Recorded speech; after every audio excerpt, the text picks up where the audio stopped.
Chicago with the lead. Batista with the catch. Oh! LeBron James with no regard for human life. Hand down, man down. Yeah, I can see how disrespectful he's being right now. No, I went to Temecula and brought you some dirt. Yeah, that's a technical. Mama, there goes that man. Welcome back to The Bounce, a special episode bonus time for you on a Saturday night. We're talking not really breaking news, but a blockbuster NBA trade nonetheless. And we have with us our resident Minnesota sport expert to break it down for us. Johnny football is Johnny basketball today. John, first and foremost, how we doing, brother?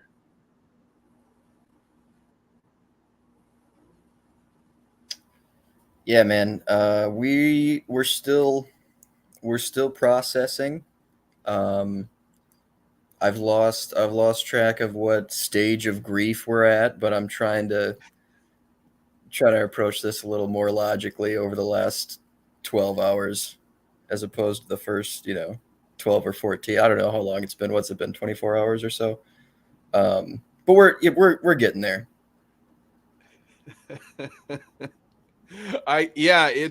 It's always tough when it's your team in the mix, and we will break down the X's and O's at a certain point and talk about what the future looks like for both teams. But, maybe as a part insight to the rest of the world and part maybe a little bit of catharsis, a little therapy for you as just a Wolves fan. You talked about you're kind of through those first 12 hours.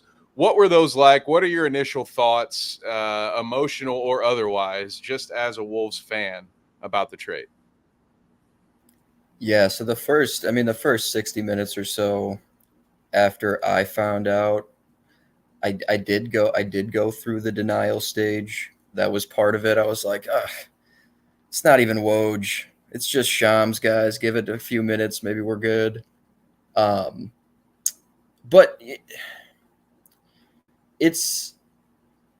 the first 60 minutes was pretty manic, to be honest with you.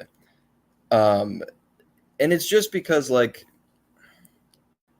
it's really tough to remove yourself from, even just that Western Conference Finals run last year.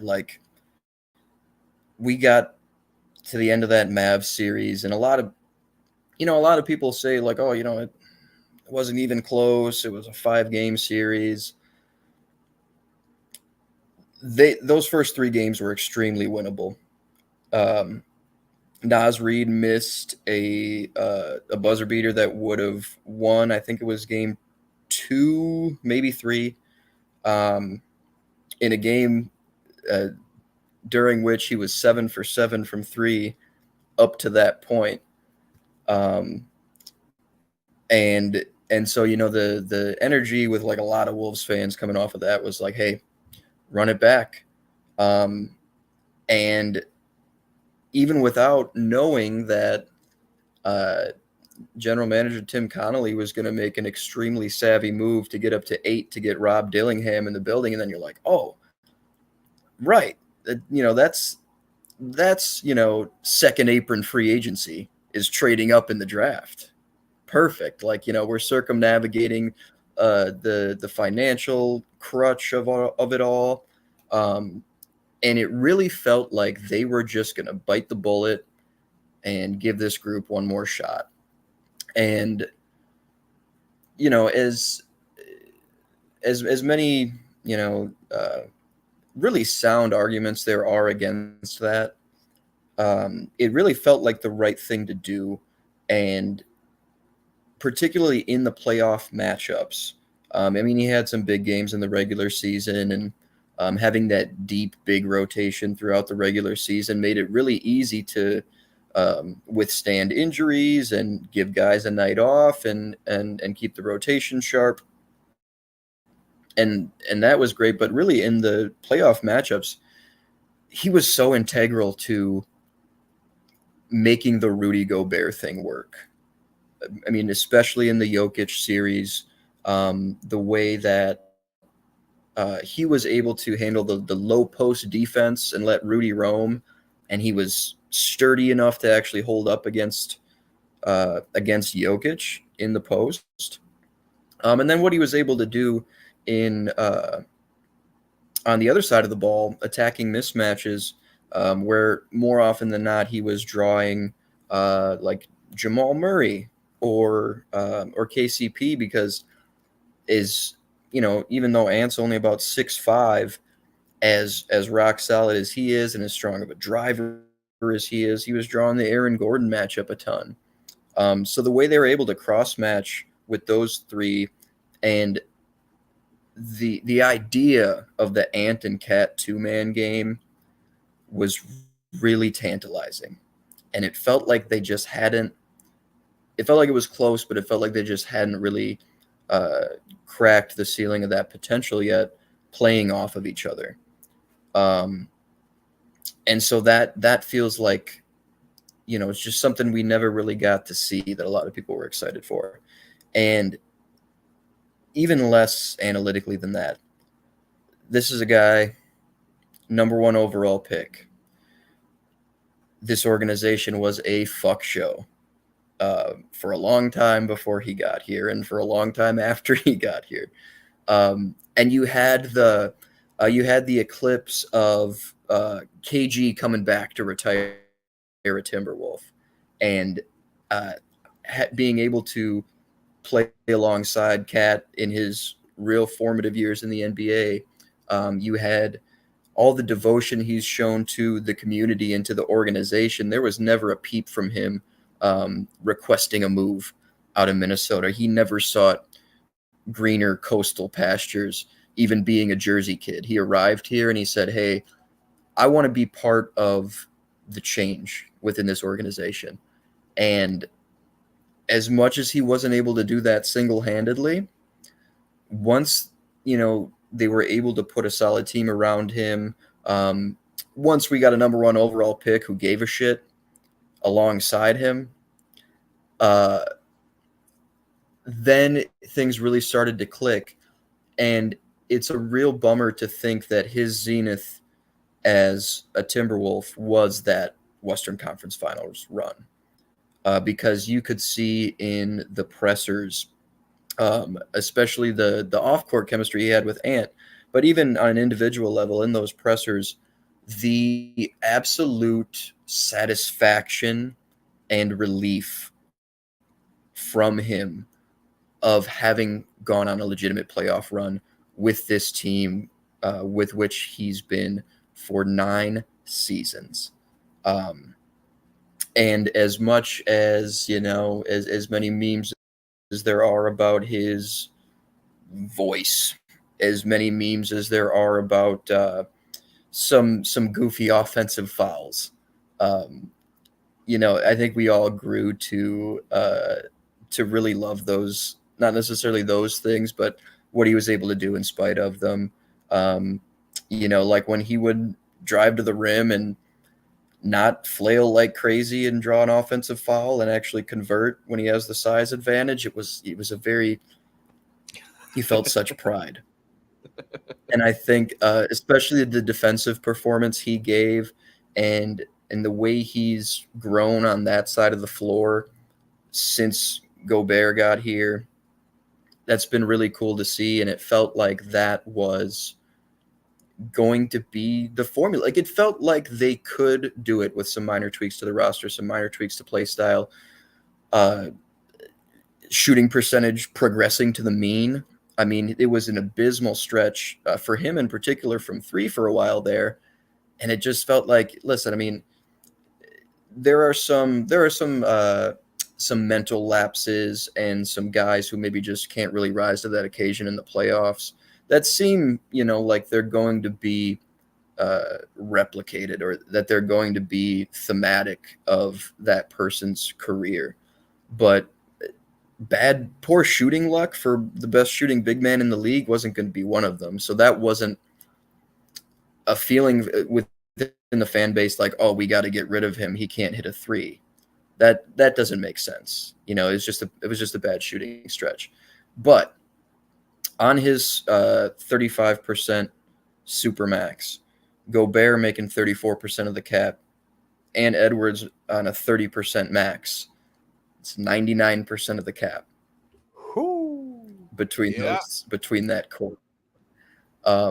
So if you're able to take a 30,000-foot view, it makes a lot of sense. And getting out in front of that, like you mentioned in our Discord, it'll be easier to retain Nas down the road. You get back a really, really favorable contract for DiVincenzo, a two-way guy who will step in and be the best shooting perimeter player on the team. Yeah, and he kind of solves a problem that we'll talk about later with spacing. Go ahead. Yes, and he'll contribute to that too. And what Randle can provide as a distributor and a ball handler that Cat maybe couldn't, is interesting. And all those things make sense. But one of the foremost philosophers of our time, Kev, Chris Brown, once said that a heart ain't a brain.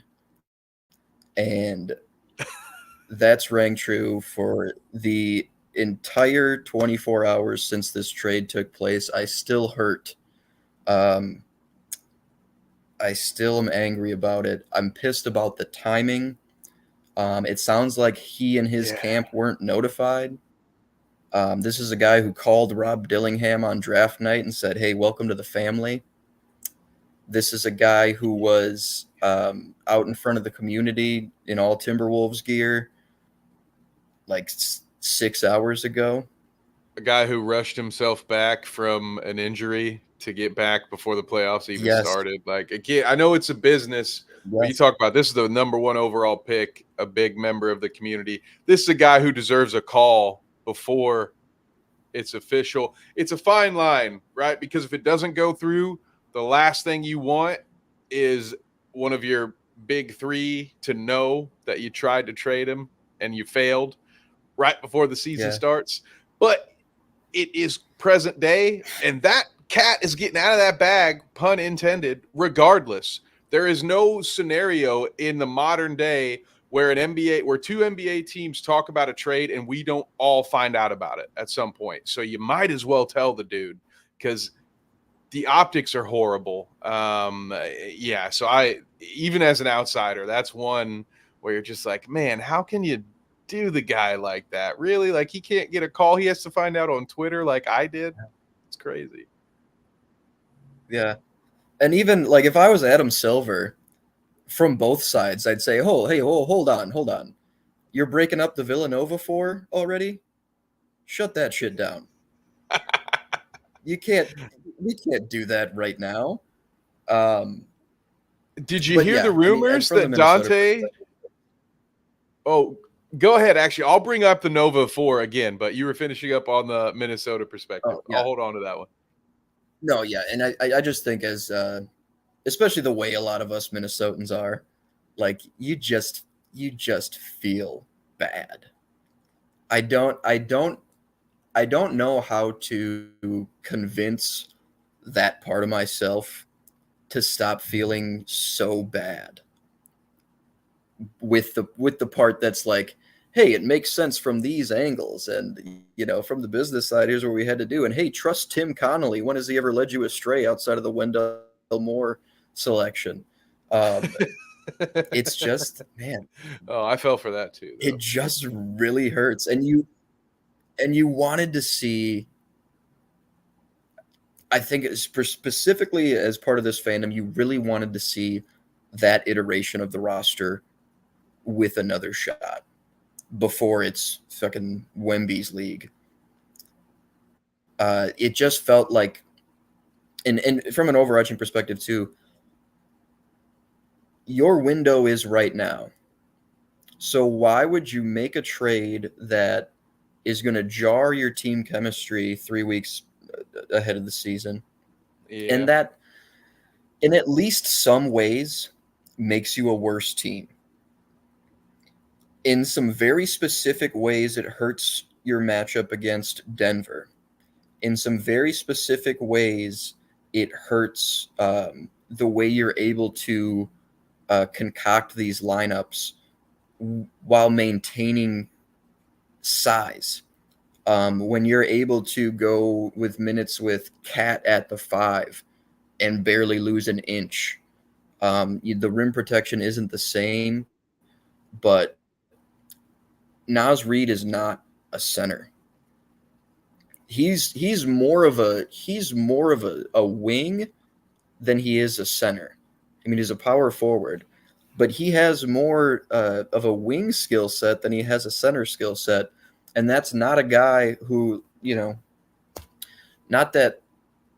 I also think it's easier for Rudy to get played off the floor without Cat. As weird as that sounds, as weird as having another 7-footer on the court sounds, to helping that issue, I think Cat was a huge part of Rudy being able to play heavy minutes in the playoffs and have his rim protection impact the game. As goofy as that sounds, because he's able to space, but on the other end of the floor, he's also able to take these big, strong matchups off of Rudy and allow him to roam defensively and do what he does best, really on both sides of the floor, to be in the dunker spot, to be on the baseline on defense. I don't think Randle provides that, and I think Naz provides that on only one side of the floor. So I know we're going to talk some X's and O's too, but I wouldn't be shocked if Randle gets flipped for another asset before we reach the end game. I can't imagine this is Tim Connolly's end game. I know Chris Finch coached Julius Randle in New Orleans. That's a connection worth mentioning. But the more I think about it, I can't imagine that this is the playoff roster he wants to trot out. Yeah, I don't know if it'll be Randle, but agreed 100%. There's no way this is the last move. And there are so many factors of this that, like you said, they do get worse in certain ways. You want to talk about clogging the lanes for Anthony Edwards. Now you're going to have Randle and Gobert down there, neither of whom are the floor spreaders that Karl Anthony Towns are, which is one of the points I can't wait to talk about when it comes to New York, because offensive, there's a reason I picked an image of Jalen Brunson doing prayer hands for this thumbnail, because I'm just going to talk about it now while we're here. The Knicks, dead last in the NBA on average. The opposing team center was the closest to the rim defensively every Knick possession on average. So that means Jalen Brunson, Mr. Grit and Grind to get to the rim himself, had more defensive pressure from the opposing team's big than any other point guard or player in the NBA all season long last year. And now they have Karl Anthony Towns, who by default is going to bring that center, that opposing center. Sometimes it'll be the 4, sure, but he's going to bring that opposing center out time and time again, which is going to allow Brunson to just slice and dice teams.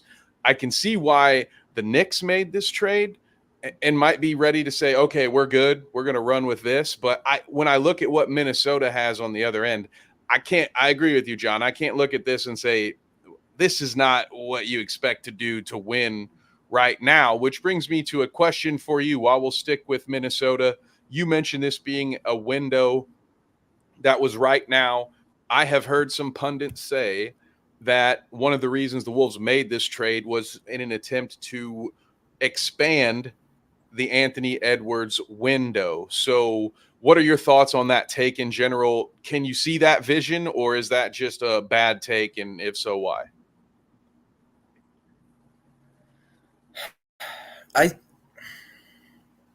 I see it a little bit, right? Because you're not going to get the same value back. You're not going to get plus value on a Rudy Gobert trade. You're just not.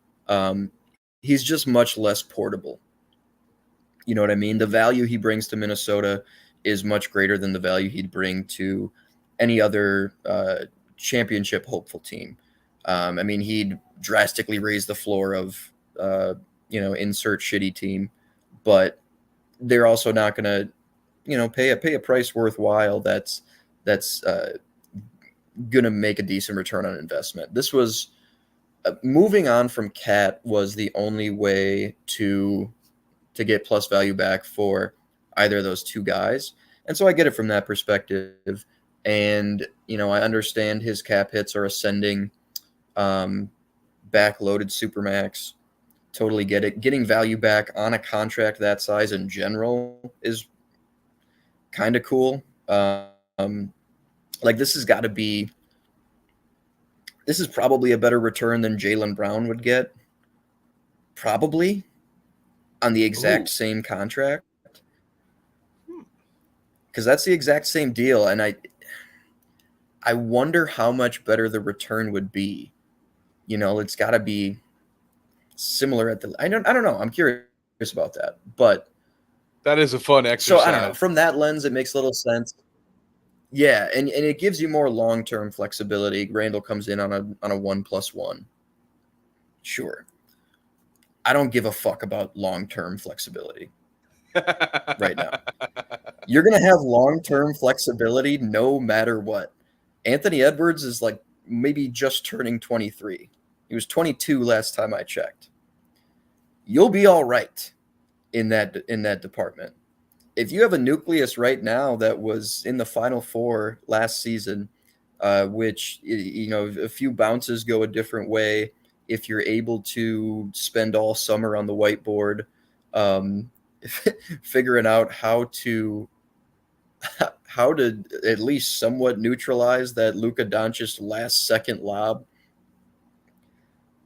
then I think you're in business. Or if you somehow miss that matchup in the play, like roll the ball out there.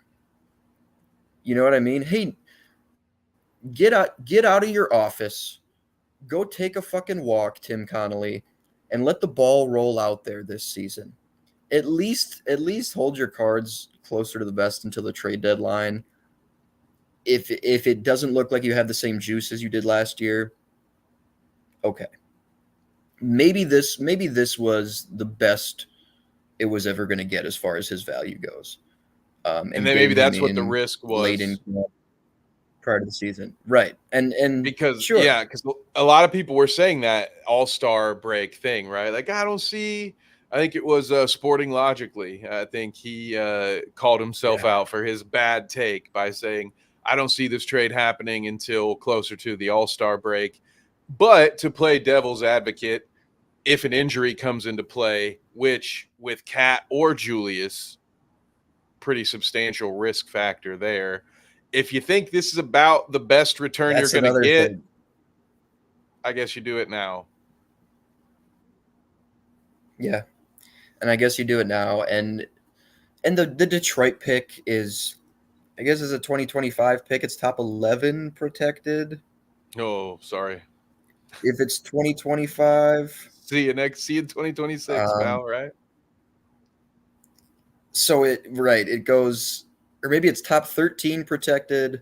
It's top 11 protected, and top 9 protected, or maybe top 8 protected in 2028. So if it ever conveys within that timeline, it's hardly a lottery pick.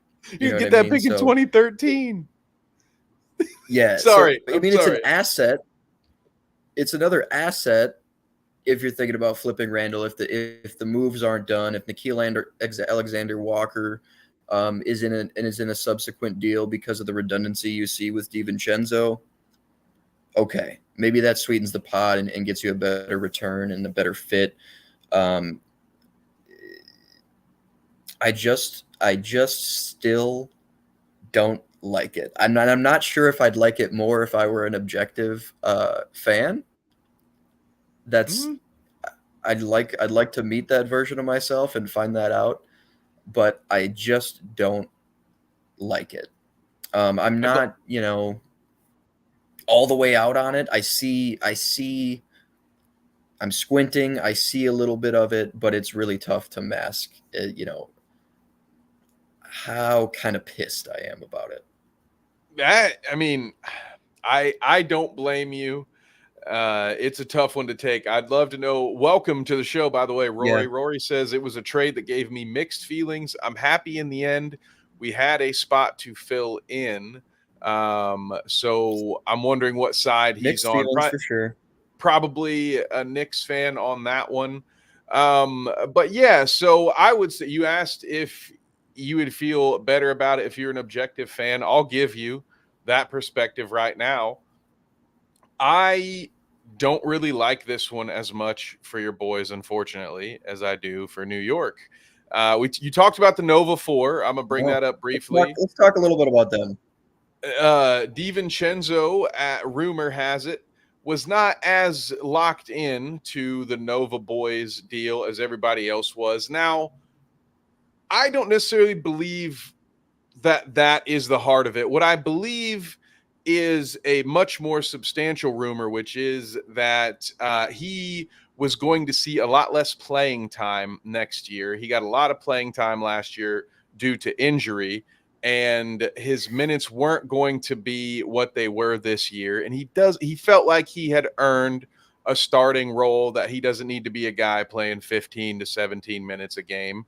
And I think he just wants that bigger role, and he knows he's not going to get it in New York. He's the odd man out there, and maybe some of it, has something to do with the Nova side. But, I think it's got more to do with his potential on the court than it does about, not being into that whole Nova core. But I think that he helps at least cover what was my biggest concern for your boys here, John, because I love this for New York for the reason I already stated about the defenses being so compact against the Knicks. They weren't really great at spreading the floor when it comes to having big men down there to defend the rim. And when your best players' go-to game is from the foul line in, probably best to try to get the tall trees out of there. So I like what Cat brings to New York. And as far as replacing that with Randle and DiVincenzo, I mean, Randle's a great offensive player. Can't deny that. It's a much different approach. He doesn't have quite the same range, but then you get. Yeah, he put 57 up on the Wolves one time, so we know he's good. You've seen it, yeah. He's got it. I also don't like the people that just shit on Julius Randle as a like, oh, he's trash. He's 100% not trash. This guy was an all NBA player, really, really talented, just different. And I don't like the difference yet.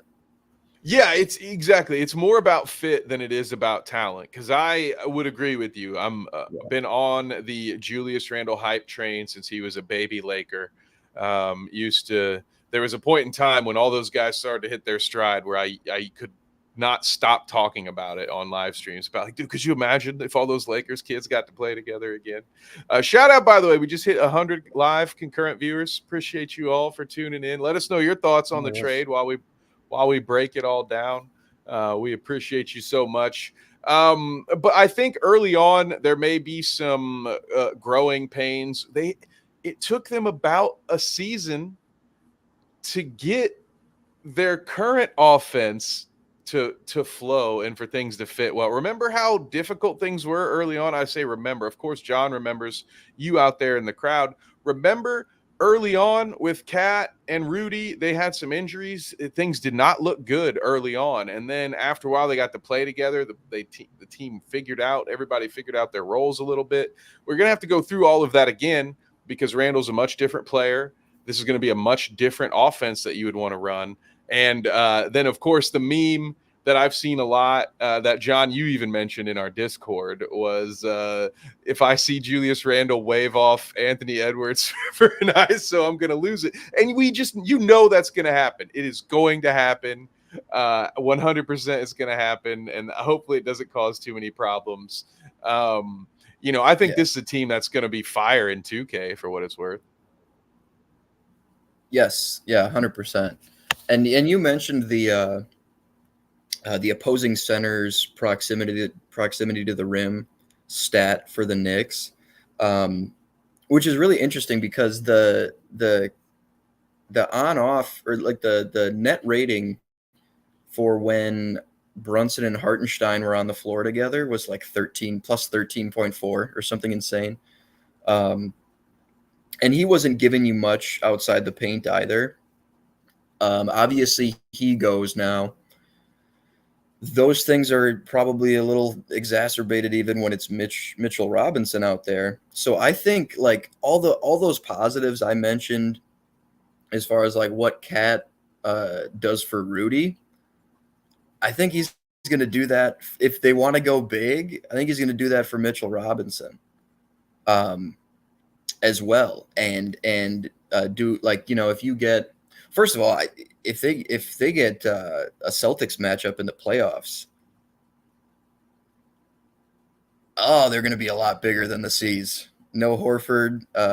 We'll see how Porzingis comes back into the fold. Luke Cornett's probably going to be having a rough time. But I don't know. I think when you get to the playoffs with that unit, like their top 7 is just going to be so fun to come up with different like lineup combinations for. Like if you want to go smaller and go, Brunson, Hart, Anunoby, Bridges, Cat, and have Anunoby, at the 4 essentially, and have Cat at the 5 stretching. You're going 5 out. Brunson has all the space in the world to run this handoff game with Cat or run the pick and roll, whatever. That's really cool. Or you can go big. You can go Brunson, Bridges, Anunoby, Cat, Robinson.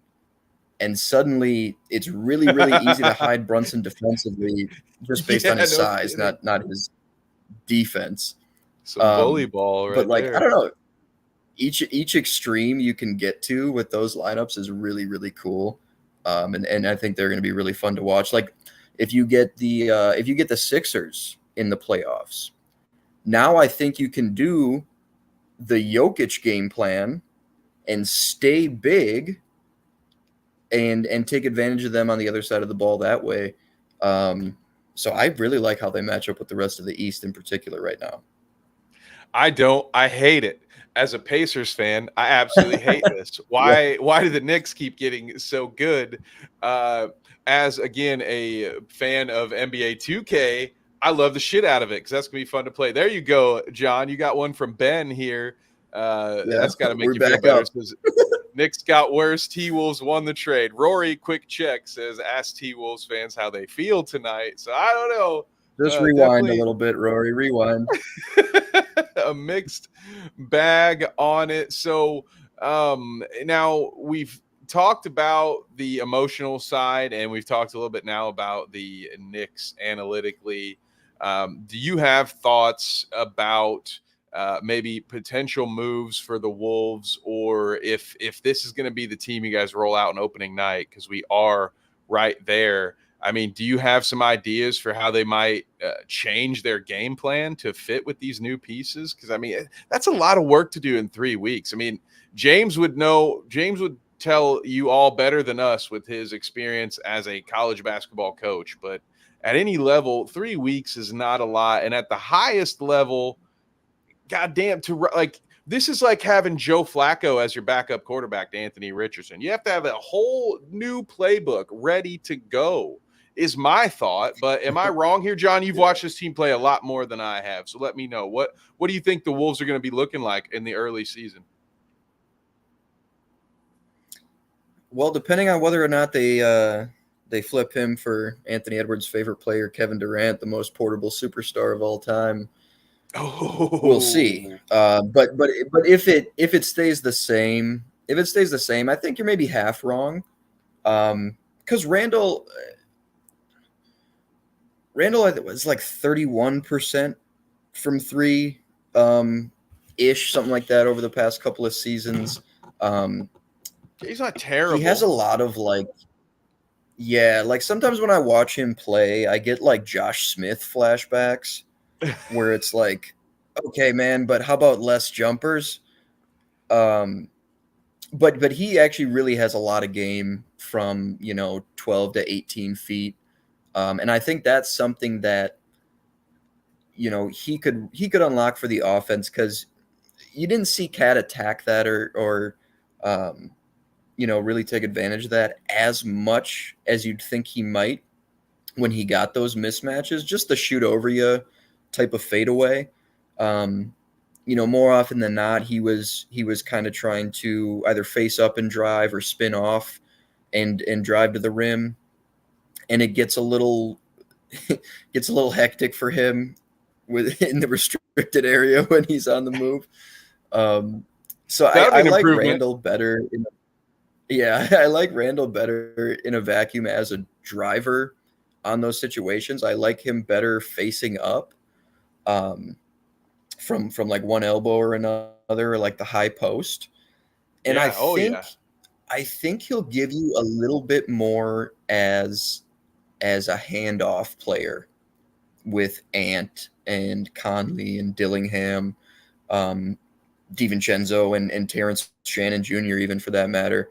I think, just from what I've seen of both of these players, I think he has a better feel for those actions. Those two-man actions up top with all the fun ball handlers we have now. And I also think, too, like, he has more flexibility than Cat to keeper those actions and handle the ball himself and distribute out of those. I think Cat did a really good job kind of reeling himself in when he had the ball in his hands and making the right decision more down the stretch. But there's some give and take for sure with just those two in a vacuum. And that's just those two. So, like, if you feel like you're maybe splitting hairs there and you like what Cat brings a little bit better than Randle, I think DiVincenzo getting added to the mix probably pushes it over into, on the court, if none of the players, have any emotional investment, like I bet you the players are feeling for Cat right now and are going to miss having him there.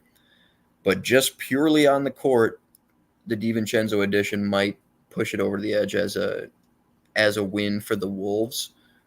But I don't think that means the Knicks get worse. I think the Knicks maximized their roster with this move. And like I think both teams could come out for the better potentially. You know what I mean? Like I think Cat going to New York allows them to do things they weren't going to be able to do. Him leaving Minnesota takes away some wrinkles to how they were able to play and how they were able to game plan. But I think it adds some things too that might be fun to work with and diversify what they're able to do on the offensive side. Defensively, you get another really feisty wing guy, which is always fun and fits. Like DiVincenzo fits exactly what we want to do, in my opinion. Yeah. So I don't know. I think there's still going to be some moving pieces, but as it stands right now, like I think you can take away positively from both sides and feel good about it. But I just still hate it. I'm gonna hate it for like a while, as much as I like some things about it.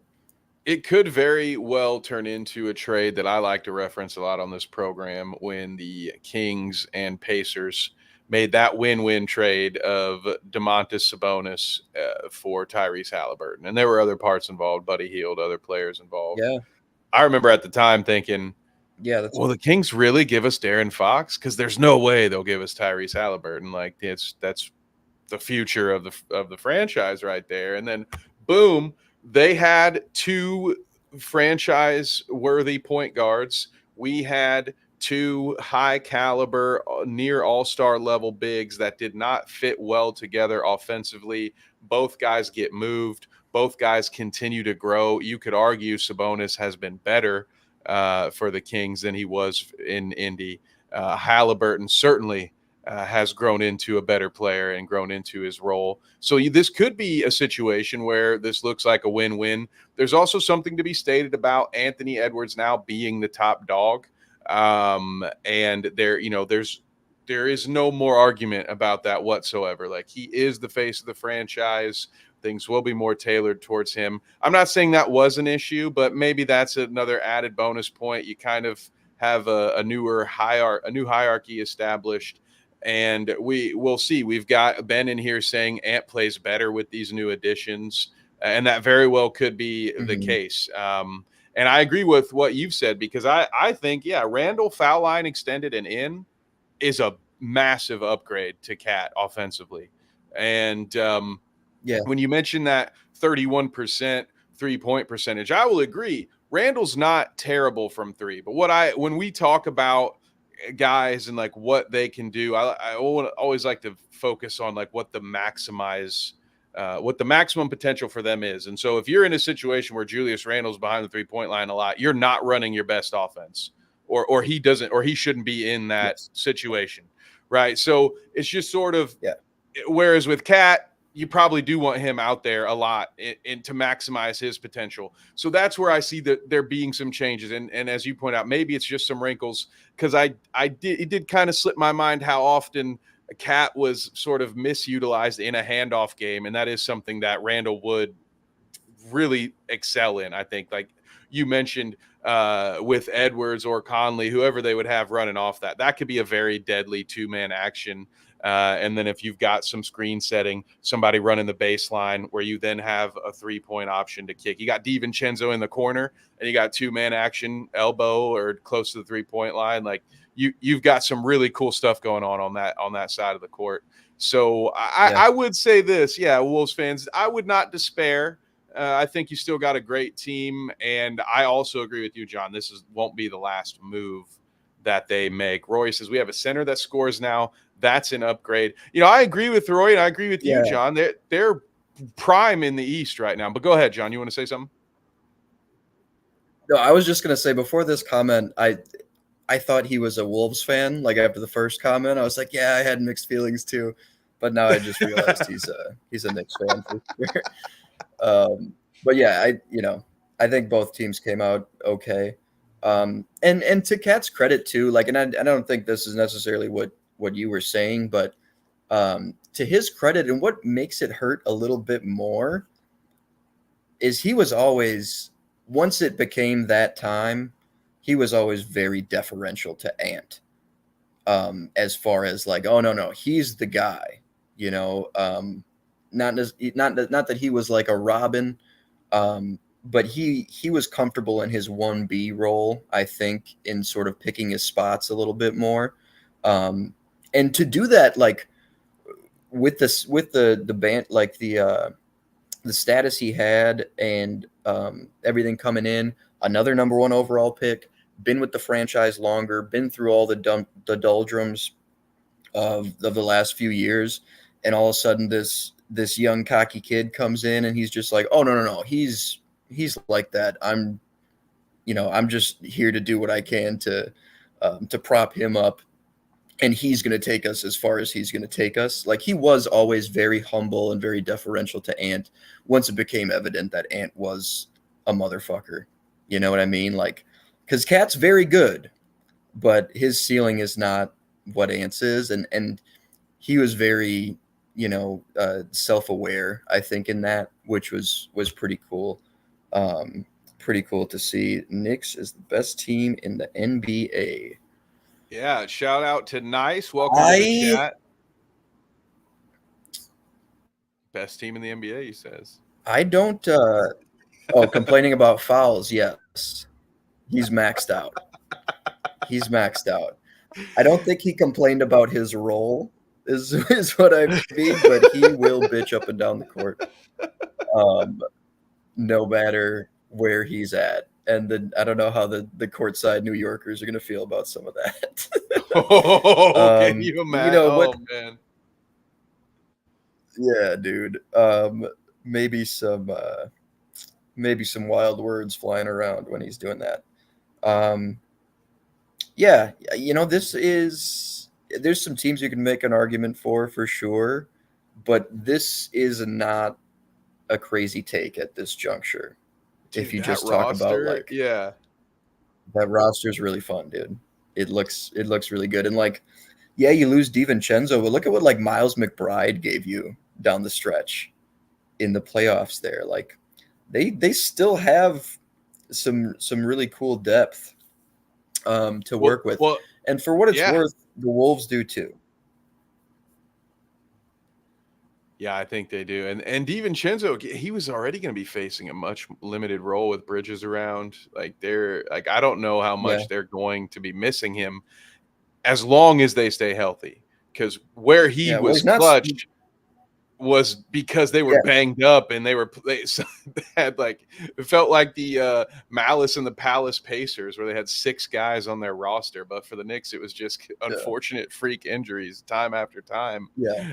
So and make no mistake, he won't start here, but yeah, be very, very valuable off the bench. He's one of those top 8 though, right? Like he's a first 3 off the bench. Like he's a main rotation guy, I would imagine. Yeah, I mean, you're talking Conley, Ant, Jaden McDaniels, Randle, Gobert, and then your 3 off the bench: Nickeil Alexander-Walker, Donte DiVincenzo, and 6th man of the year Naz Reid.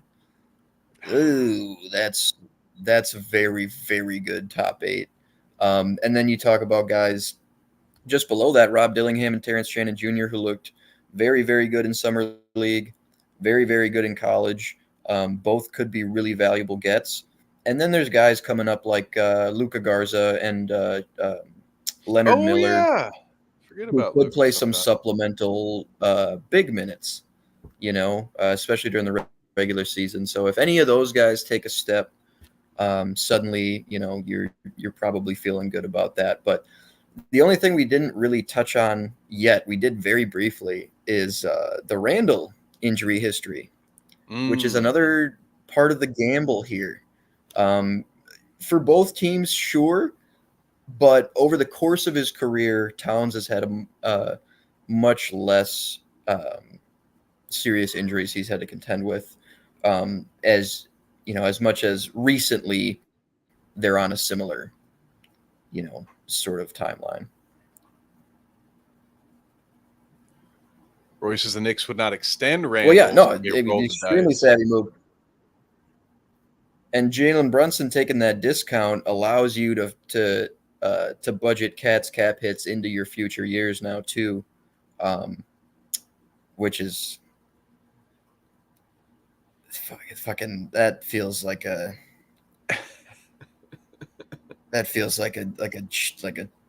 cheap workaround. I don't know how you guys got him to do that. Yeah, that's cool. That's what allows you to construct this 2K roster. Let me read Nice's comment here. Brunson, Carl, and Mikal in the perimeter, and the rest of the team out ready to shoot threes.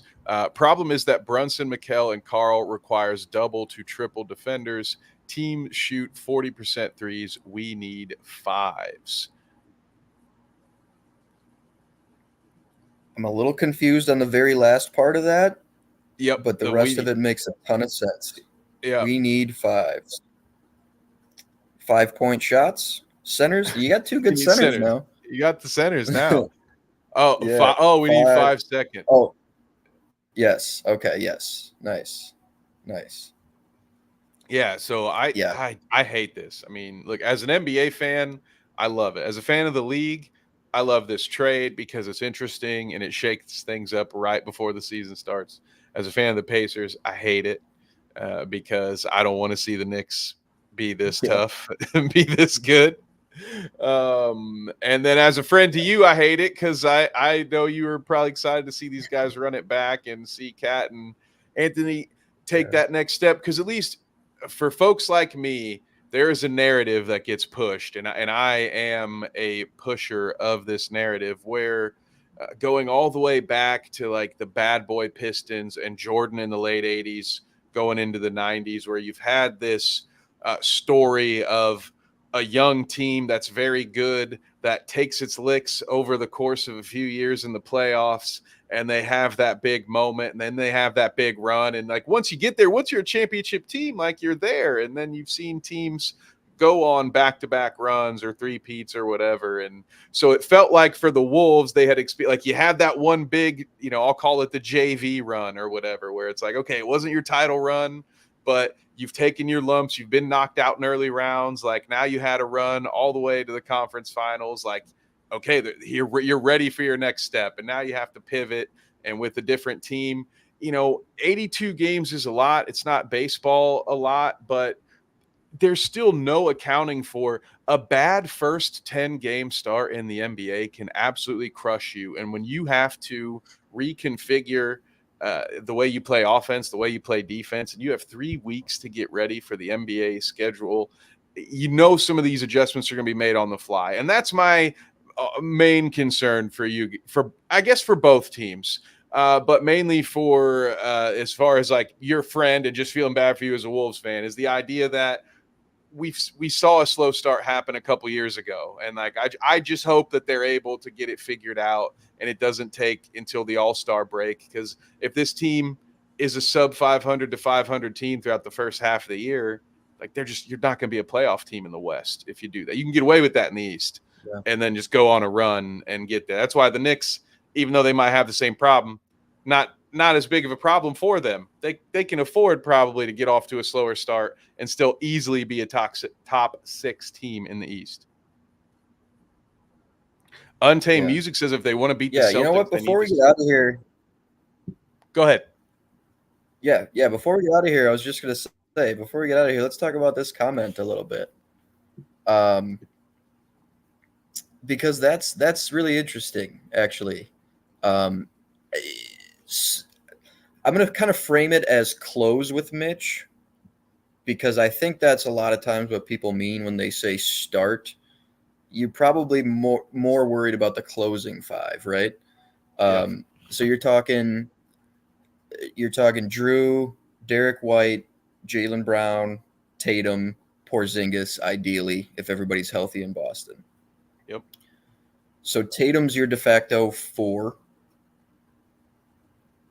I don't think it's so Mitch starting at closing at the 5. From there, do you have Cat at the 4 and go Anunoby, Bridges, Brunson? You're probably hiding Brunson on Derek White and chasing him. And then you can go Bridges, or you could put Bridges on White to put more length on the shooter and have Brunson on Holiday. And then you can kind of pick your poison a little bit with OG Anunoby, whether you want to put him on Tatum or Brown, maybe who's hotter. I think Brown's a little quicker kind of get by speed. So I honestly don't all the way hate Cat on Tatum. I think probably what he's thinking is like you need Mitch's length on Porzingis. It sounds terrible, but I don't all the way hate Cat on Tatum if that's what you want to do. If you're not closing with another Supermax player, that's weird optics. But Tibbs, okay, yeah, so that's what he was saying. Yeah, so I think you're right. I think you get away, or not even get away. I think you gain some ground with a lot of like late 3rd, early 4th minutes going small. And then when it comes down to brass tacks, you might want to have Mitch Rob's length out there on Porzingis. You might want to be able to get Cat on him too at times and have Mitch roam a little bit. Just because the Celtics are such active cutters too, it's like down the stretch when they know they need to win, even if they sleepwalk through some sequences at times in the playoffs, and entire games they're very, in the regular very season. Yeah. But no, I think that makes a lot of sense. This is another funny. Everyone's talking about the Sixers over the summer. Yeah, the Sixers feel like the 3rd or 4th best team in the conference right now.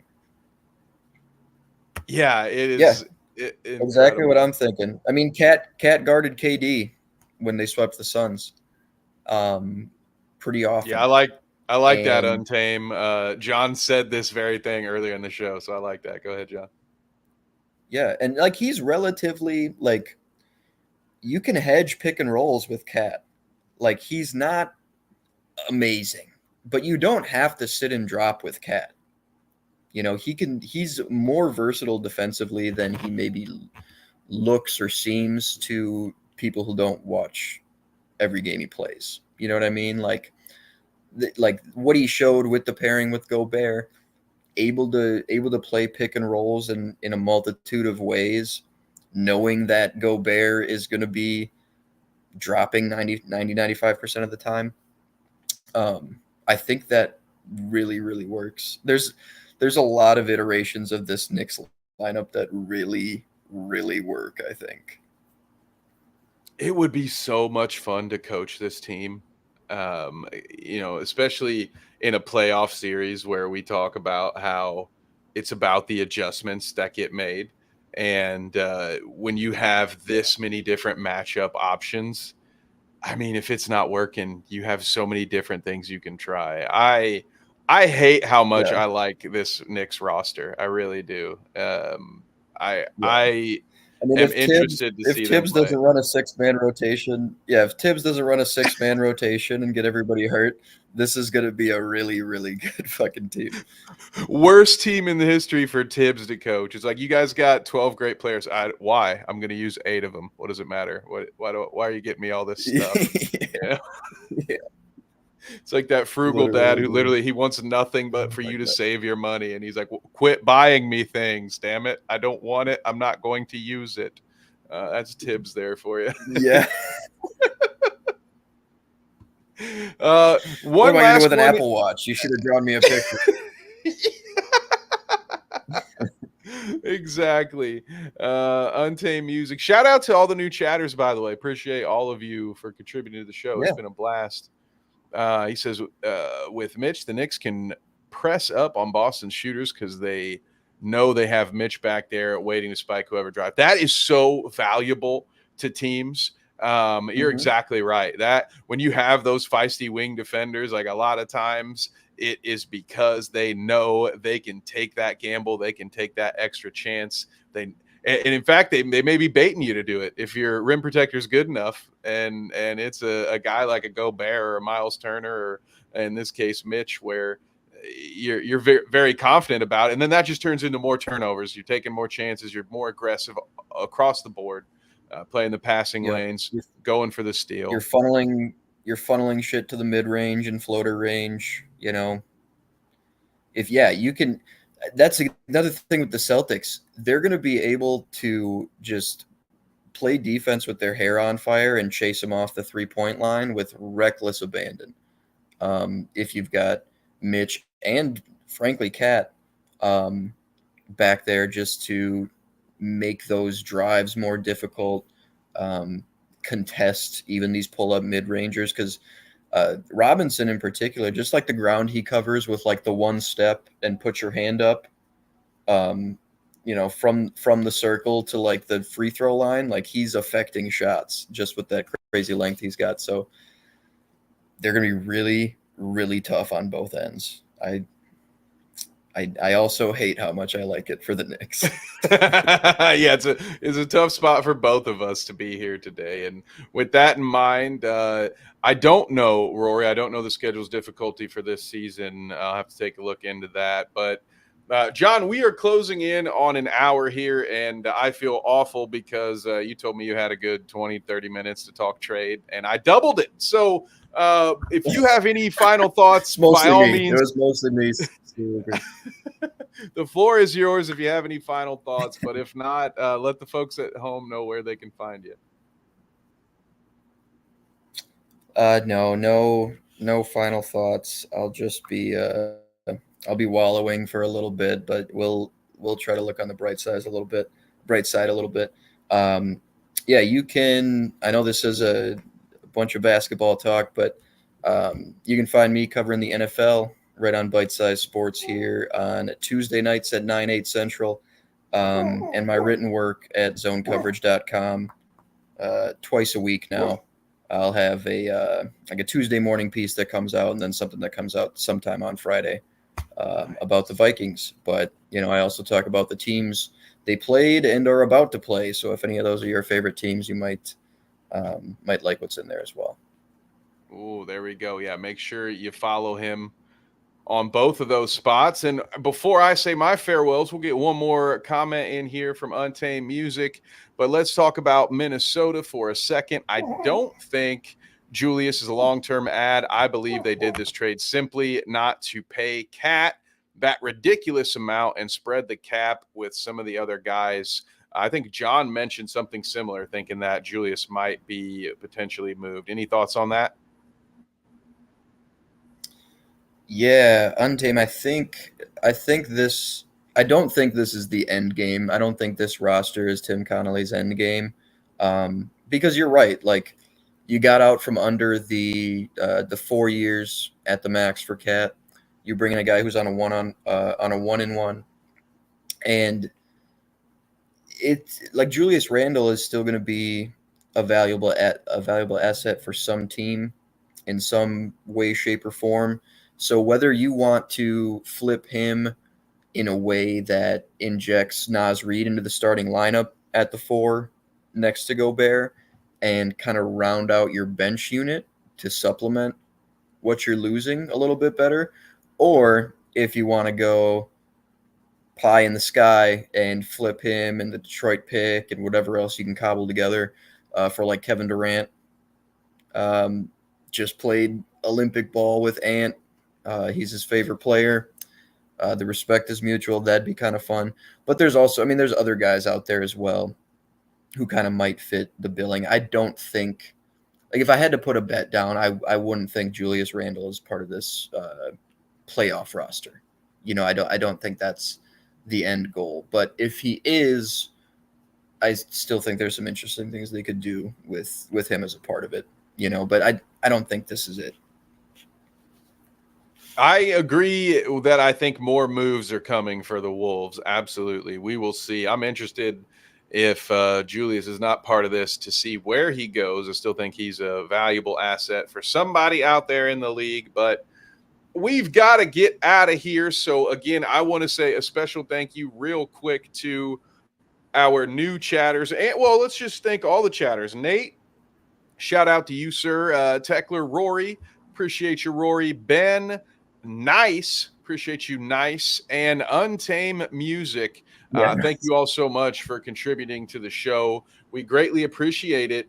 John mentioned Tuesday nights. Those guys talk NFL. We have another damn fantasy podcast Wednesday nights at 8:15 Central, 9:15 Eastern, where Trevor and Josh talk about daily fantasy as well as your standard redraft league stuff. Thursday nights is usually the Bounce, our NBA program during NBA season. James and I are doing the Supersize Sports gig for the time being, where we talk about all of the biggest and wildest stories in the world of sports for that week. So please, if any of that interests you, give us a subscription so you can be notified when we go live. We are on the march to 1,000 subs. So every single subscription counts. Again, big numbers tonight. We appreciate you all watching on Twitter or YouTube. Over 100 concurrent for most of the show.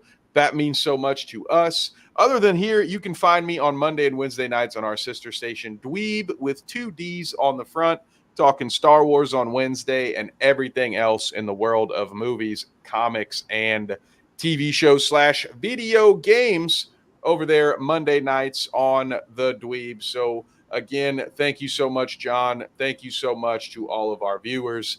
Until next time, y'all stay safe out there. Have a great rest of your weekend. We'll see you later. Thanks, guys.